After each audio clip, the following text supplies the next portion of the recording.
Nu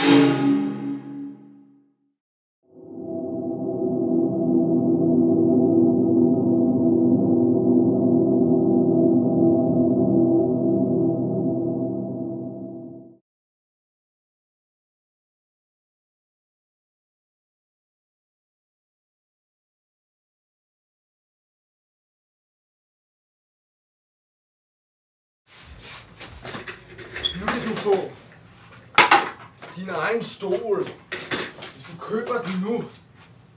Hør, der er en hjelm med til den.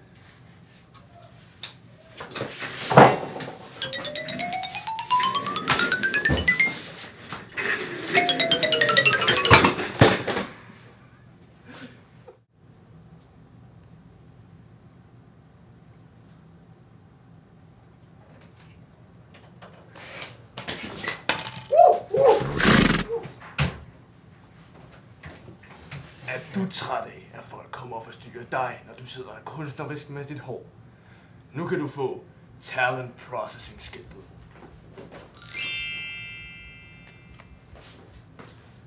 Så kan du hænge det op på din dør, så folk ikke forstyrrer dig, når du er kreativ med dit hår.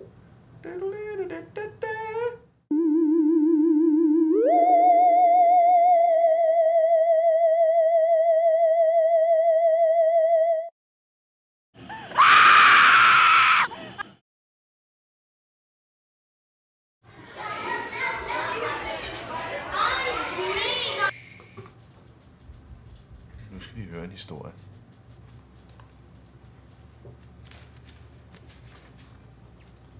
Kapitel 1.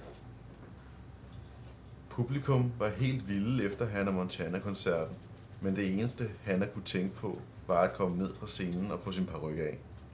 Så kunne hun vende tilbage til bare at være Miley Stewart.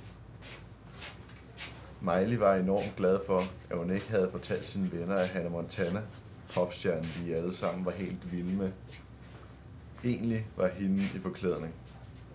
Hun kunne godt lide tanken om, at hendes venner holdt af hende for den hun var, og ikke fordi hun var berømt. Det var kun hendes far, hendes bror og hendes bedste veninde, Lily, der kendte sandheden. Af banen, superstjernen på vej, råbte Miley's far, Robbie Stewart, til forsamlingen, da han, Miley og Lily skyndte sig hen mod limousinen. De var alle sammen i forklædning for ikke at afsløre Miley's hemmelighed. Lily var klædt ud